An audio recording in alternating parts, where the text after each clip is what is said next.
to start? I think we can start. Carrie Feather can't join us, so. Okay. All right, well, you want me to do it, Karen, or did you get the resolution from Alex? Well, I'll start the meeting, Paul, and when we get to that part. We'll have Alex explain it and we'll go Yeah. from there. All right, that sounds good. Okay, all right. So, I'd like to call the special meeting of the Cumberland School Committee to order at 6:16 p.m. on Friday, February 12th, 2021, in accordance with the Governor Raimondo's Executive Order 21-10, dated February 3rd, 2021. The Cumberland School Committee intends to conduct this meeting remotely. The public can participate in this meeting remotely, but not in person, by calling 1-301-715-8592. Webinar ID 942-6886-2780, or can join via Zoom by going to the Cumberland Schools website, to the events calendar, and clicking on the link. First item on the, second item on the agenda is approval of the agenda in compliance with Governor's Executive Order 21-10, dated February 3rd, 2021. Discussion or vote on whether there is public access to the meeting through adequate alternative means. Mr. Chandler? Yes, there is. Okay, so I need a motion to approve the agenda. Motion to approve. Motion by Mr. DeMonica and a second by Second. Mr. Fiorello. All in favor? Aye. Aye. Ayes have it 5-0. With the cat. And plus the cat. The next item on the agenda is public comments. If you are in the public and you want to comment, you can raise your virtual hand or press *6. Mr. Chandler, do you see anyone? There is nobody here for public comment. Okay. Surprise. Ms. Smith is here too. Were you here, Carrie, when we just voted on the agenda? I was not, because my computer kicked me off, so I had to go back in. Okay, that's okay. I just wanted it for the record. Yep. Okay. I apologize. That's okay. Okay, and then the next item on the agenda is the school fund balance discussion and or vote to approve the fund balance allocations. So I will hand this over to Mr. Prignano and Mr. DeMonica.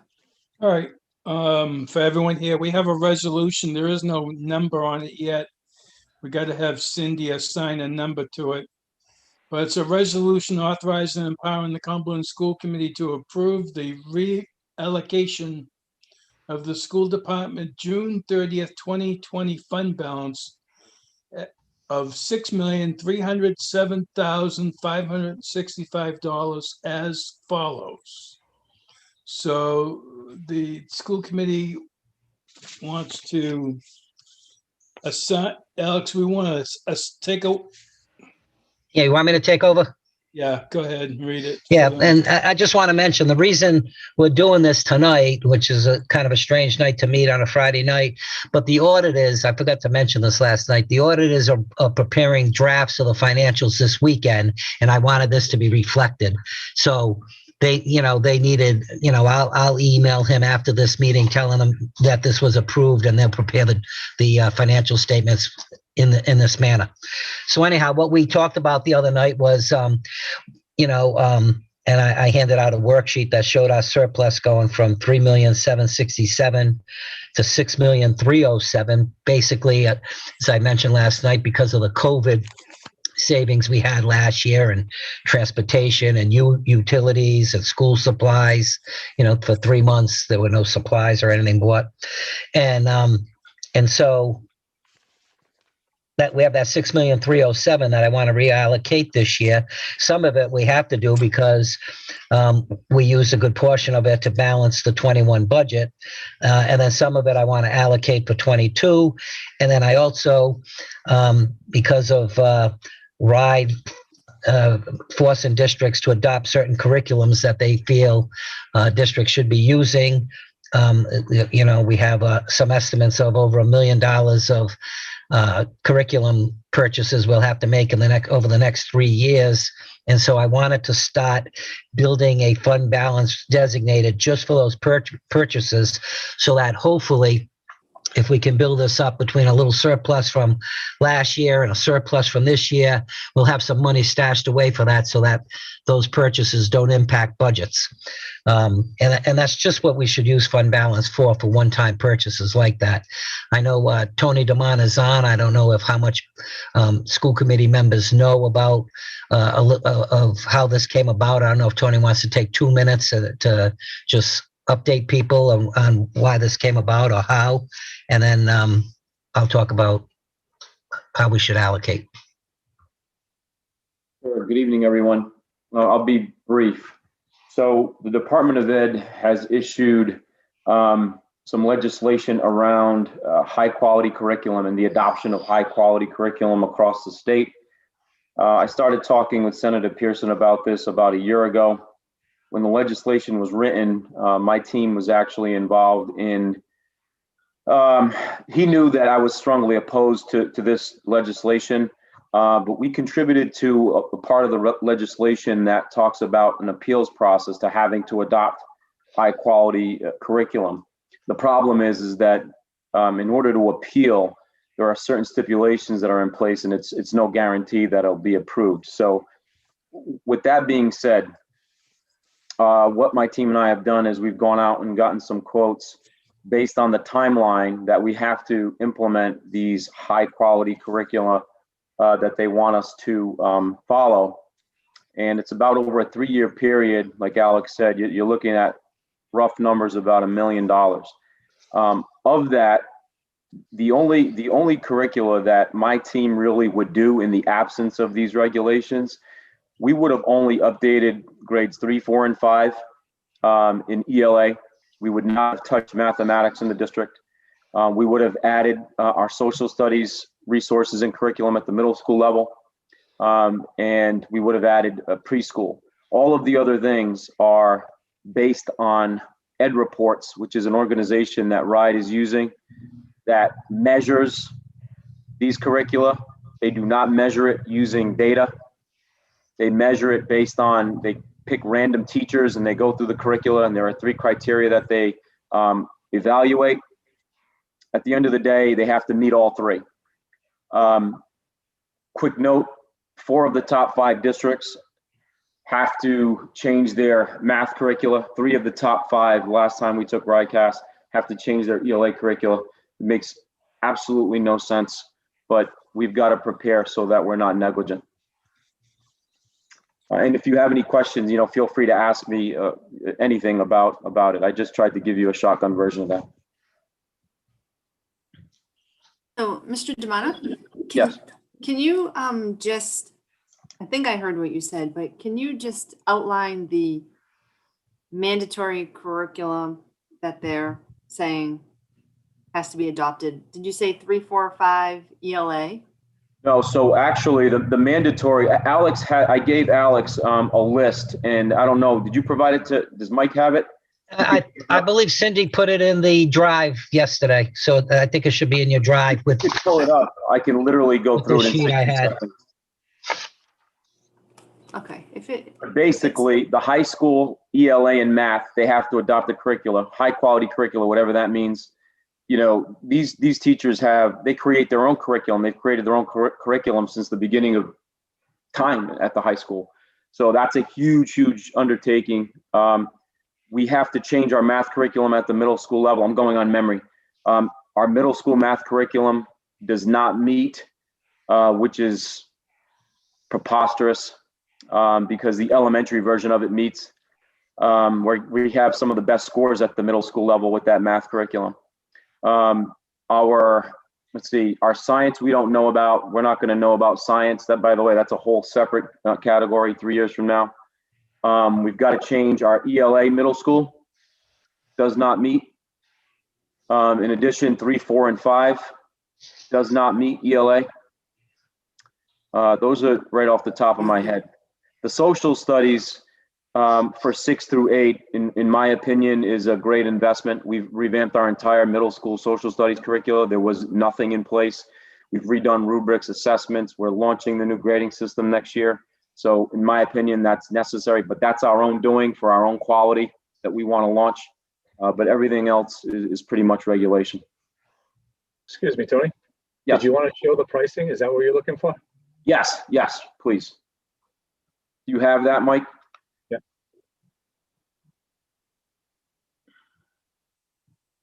Yep, that's it. Thanks, Mike. So, all right. Can everybody see that?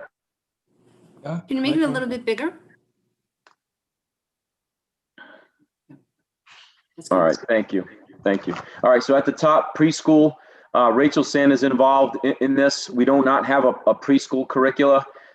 So given that the price tag on that, we should probably over the next 3 years think about adopting a preschool curricula, and that's what WOW is. It's actually the precursor to Wonders, which is our current K1 and 2 curriculum. As you know, Deb Rude has implemented Wonders switchover K1 and 2, and thank goodness she did that because we would have been in even worse place today. Study Sync is the 6 to 8 linear version of Wonders, so it takes over a 6 to 8. That's what they're requiring. By the way, the Wonders is required. So line 2 Wonders, line 3 Study Sync is required. Math with the asterisk 6 to 8 required has to change. I think the reason why Kathy highlighted that is because that's a 6-year price. In other words, that would cover 6 years worth of materials.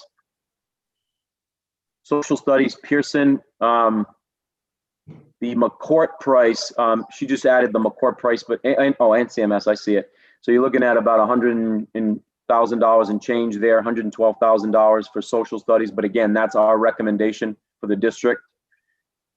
High School Partners Instructional Partners is an organization that specializes in helping implement over a 3-year span and work with us on doing the high school curriculum. Now, I do not have a high school curriculum coordinator to assist us in doing that.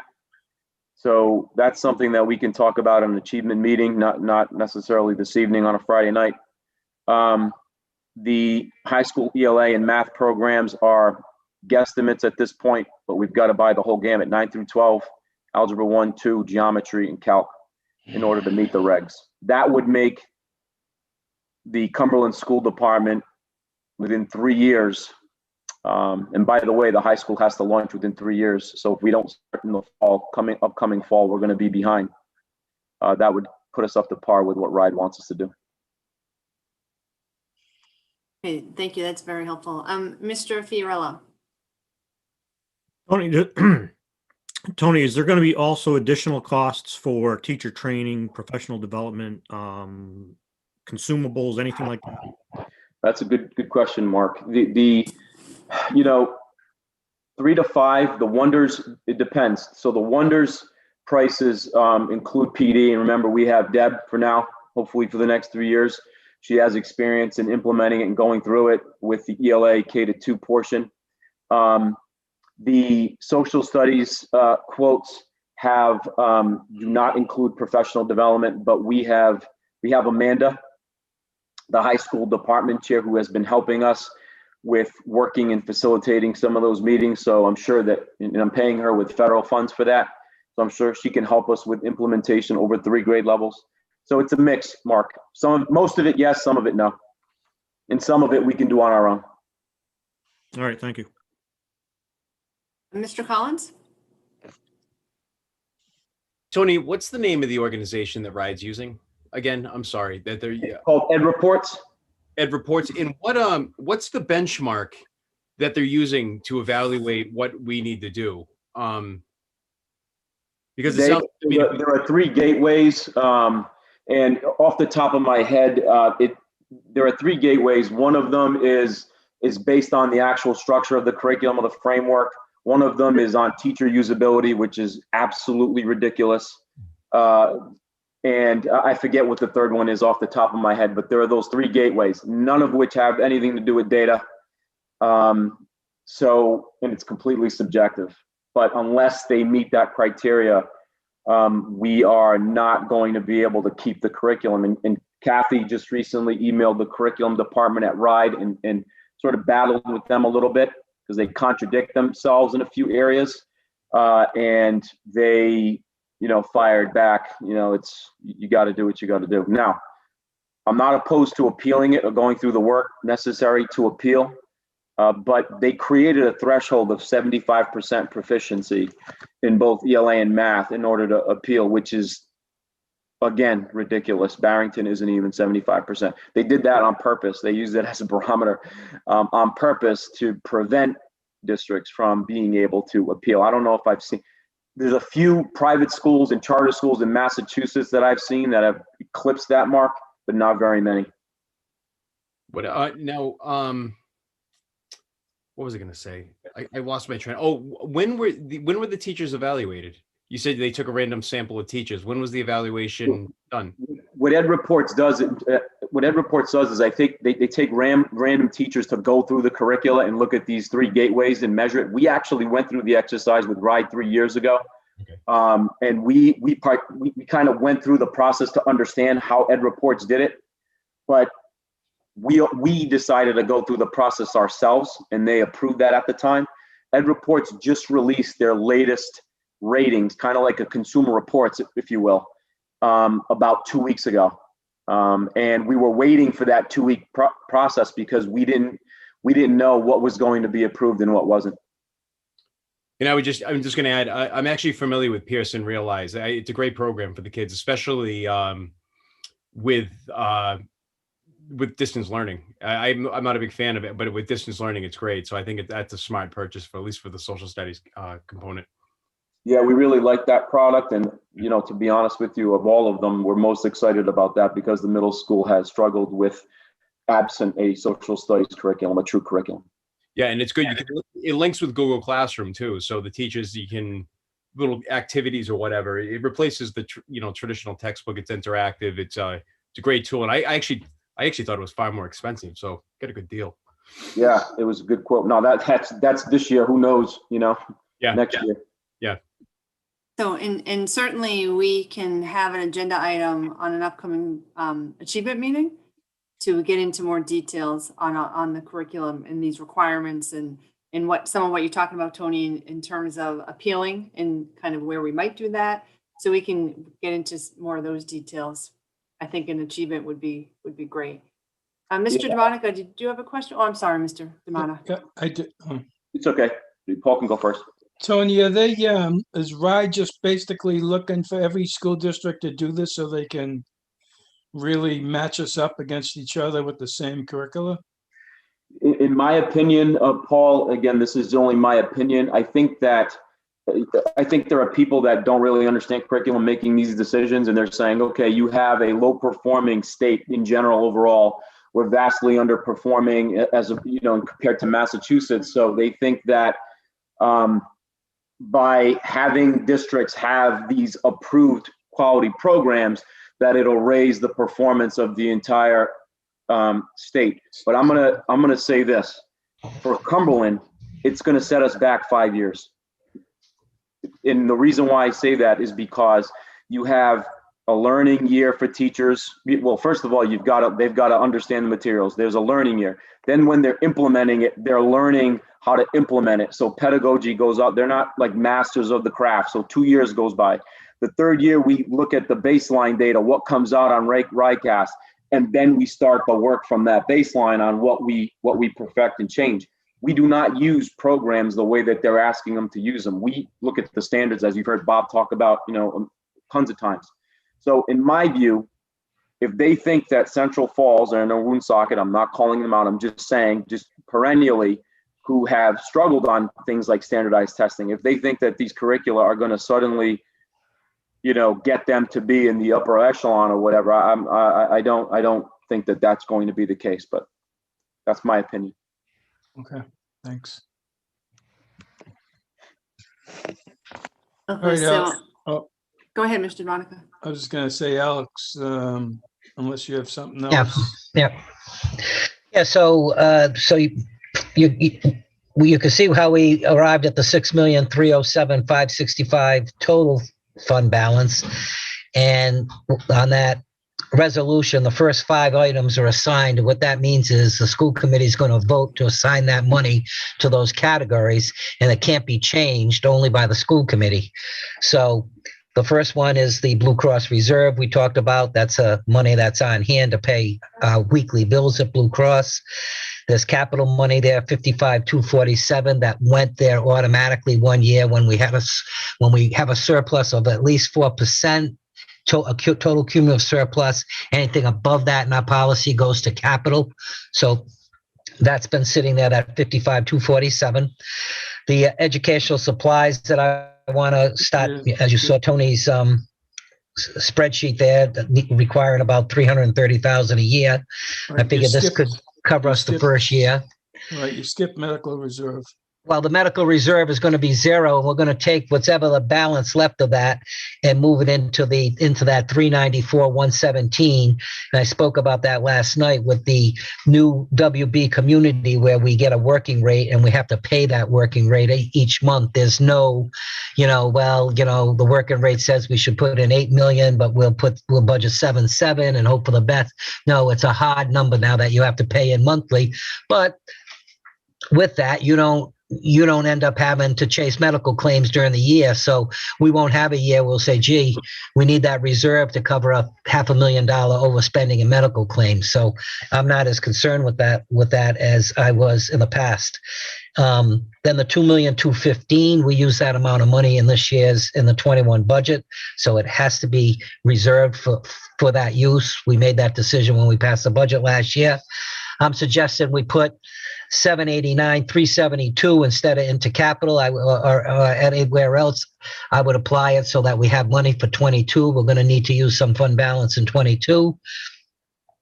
And then the 2,689,000 represents 4% of our FY19 actual expenses. And that's how we calculate that 4% maximum number. You look at the previous year, this is the 2020 year we're talking about. We would look at the 2019 actual expenditures, which I don't know if people have this open from last night, this sheet, but down in the left-hand corner, I listed those at 67,225,000, and that 4% is the 2,689,000. So that's what I'm recommending we do, so that we're really helping next year's budget with that $394,000 and spending it surplus on something that we should spend it on. It's kind of one-time expenses, not paying for fringe benefits or teachers or salaries or that type of stuff that are a reoccurring expense every year. I don't know if there are any questions.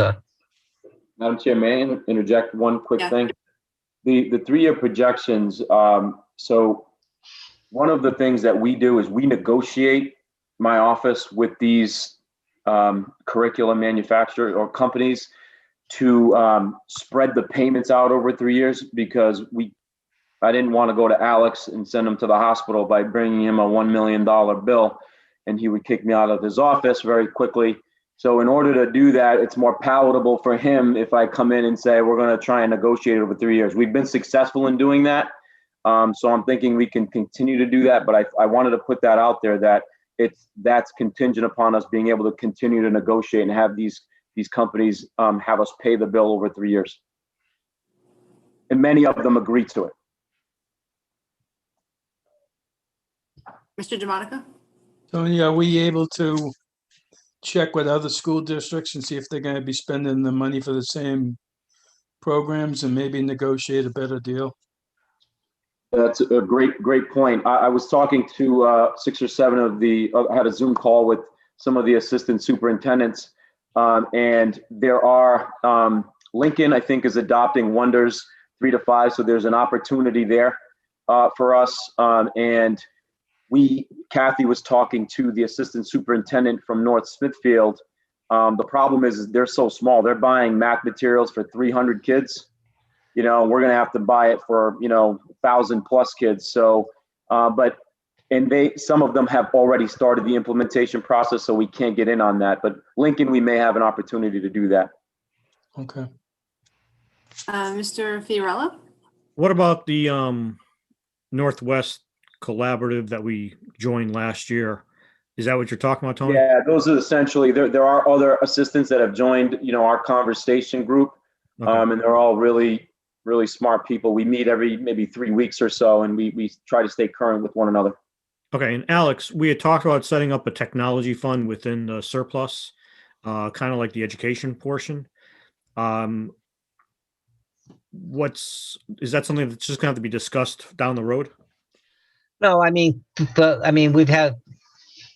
we could start that if see if we have a surplus this year in technology and what happens. We could start something like that.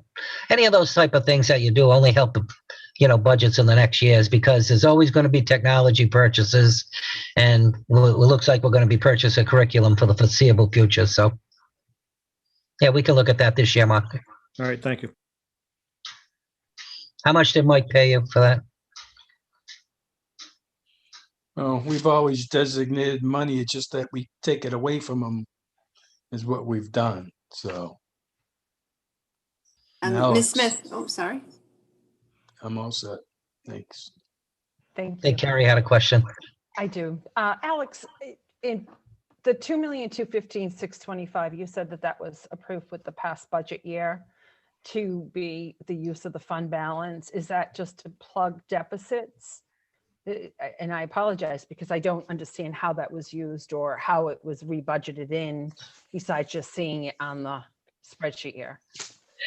The 2,215,000? Yes.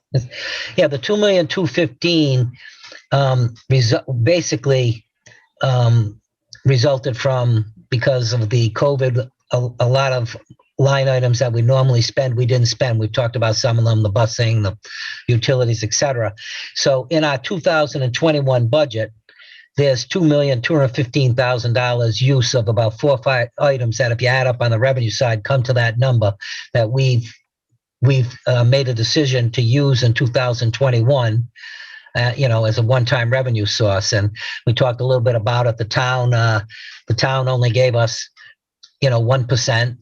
They were, I think, a little leery of adjusting the levy because of the COVID and unemployment in the town, et cetera. And so we were forced to do that. The mayor was aware of it. He knows that we did it. He knows that we can't do it again.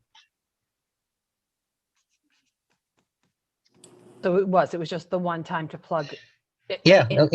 Well, you see the surplus ballooned from 3.8 to 6.3. Right. Now, it would have been nice in normal circumstances to take that $2 million. You could have put the money aside for curriculum. You could have put money aside for technology, plenty of type things, done some things that the school committee or superintendent would like to do. But we were forced to use it all to balance our budget last year. But that's what I'm saying. COVID actually allowed us to balance the 2021 budget. I don't know where we would have went without it. Right. Considering we only got $600,000 in maintenance of effort from the town and other, those sort of things, and lost the $1 million in state aid. Right. Okay. I just wanted to make sure I did understand that correctly. Sure. Thank you. Okay, so, Mrs. Rogalski. Oh, you're muted. Space bar's not working. So I think I'm understanding and following everything. But is there a chance that in a year or two, I'm guessing there's probably always a chance that RIDE is going to say, oh, just kidding, this curriculum is not giving us what we want. We want you to implement this instead. Is that just a chance that we're always taking? And is there any, with splitting it over 3 years, is there any recourse if that does happen? So I don't think that within a 3-year span, we're in any jeopardy. Right now there are very few curricula that are actually approved, which is interesting to me.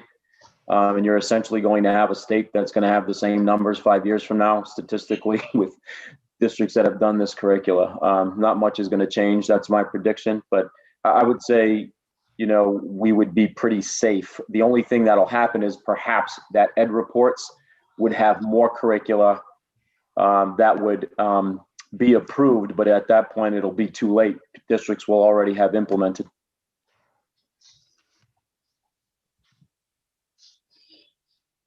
Okay, so Mr. DeMonica, You mentioned Yes. a resolution. So can we just, that would be what we Uh, are voting on tonight?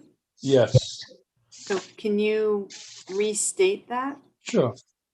So we don't have a resolution number yet, but I'll read it and we'll get the number from Cindy.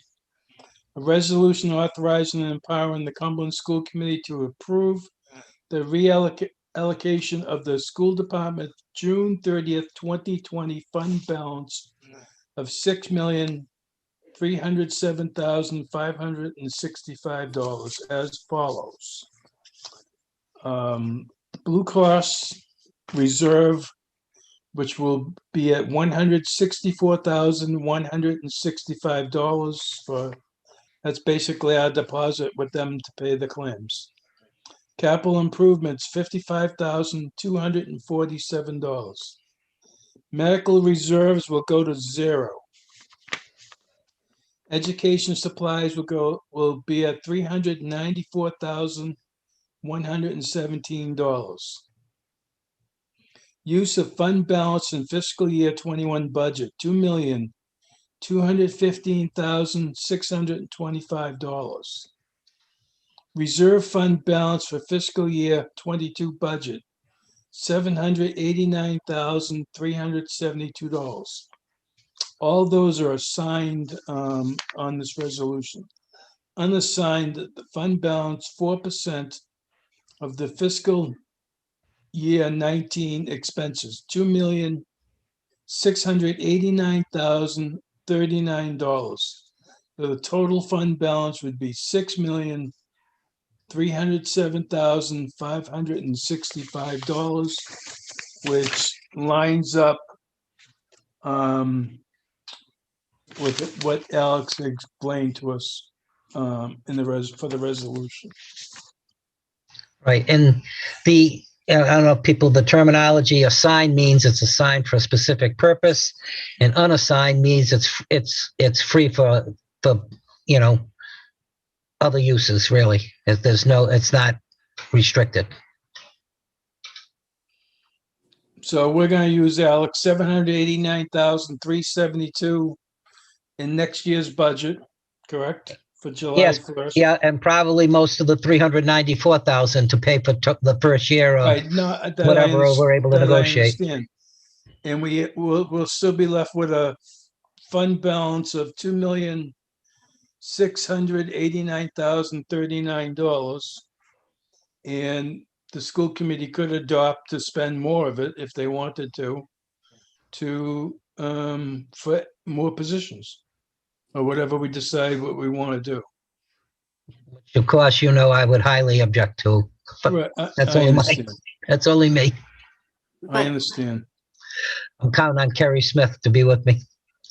and, Oh. but the reason, because those decisions can still come at a later point. Oh yeah, Right. they'll come when we sit and talk Yeah. about the budget. We're putting ourselves in a position to use the 300, good portion of that 394 for that first year, so we don't have to worry about that impacting the budget, and 789, 372 to help, to help cushion the blow of losing the 2,215,000. Right. Okay, well, when budget season starts, school committee will have to decide, once Bob submits a budget to us, of what we can afford and what we can't afford, and go from there. So. All right. I hate to take Karen's thunder here because she's in charge, but anyone else have any questions for Alex in regards to this? It's something that the school committee has done fairly routine towards the end of the year, budget wise, so that the auditors, when they do their report to the town doesn't say, oh, you're sitting on $6 million. Where's it going? And, to say it's designated, we've spent it. And we've done that in the past when Tony needed to spend $250,000 on curriculum, and I wouldn't let Alex allocate the money any place but to the curriculum, because Tony warned us a year in advance that we were gonna need the money, and we broke it up over 2 years at 125,000 a year. So it's nothing new. Yeah, that's the how only we thing- did the K to 2. Right. The only thing we're getting out of is having the medical reserve any money anymore, because whatever the working rate is, that's the working rate. And if And I would just add on the WB community, most communities, they get their working rate and they end up because of prescription rebates and other things that occur with WB community, they start to build a reserve in WB communities. counts. I mean, that's the goal for the town as well, because they've never had a medical reserve. Right. And so we may build a reserve through them anyhow. But Right. at this time, I see the more immediate need being finding money to pay for some of this curriculum stuff the next year or two. All right. The town is getting a discount, or instead of Blue Cross Blue Shield getting the kickback from drug manufacturers, now the kickback, instead of going to WB, which is managing it, it's going to come back to the school department in the town. And so whatever they can negotiate for, savings and prescription drugs with drug companies, that's how we're going to build up a medical reserve going forward. I might use the term rebate Rebate. rather than kickback. Well, that's what it is. All right. So, I mean, I would, if no one else has any questions in regards to it, because Mark and I have seen this, for 8 years now, going on 9, and Karen for 3 or 4. I would move that we authorize the change and assign the fund balance and have the unassigned fund balance as well. Okay, so Mr. DeMonica makes a motion to authorize the change to assign the fund balance in the categories that we just discussed, and then the undesignated fund balance. So do we have a second? Second. Second by Mr. Fiorello. Any discussion? Okay, then we will take a vote. So we have a motion and a second. All in favor? Aye. Okay. Opposed?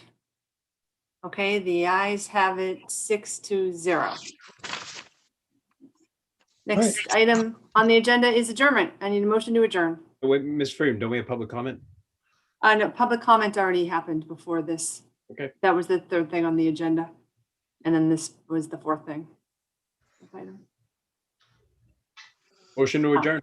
Motion to adjourn by Mr. Collins, Second? second by Ms. Smith. All in favor? Aye. Aye. The meeting, ayes have it 6-0. Meeting is adjourned at 6:53 PM. Enjoy your evening and have a good weekend. Thank Have a you. nice weekend, guys. Good night. If anybody has Again. days off next week, enjoy that. Oh, yeah.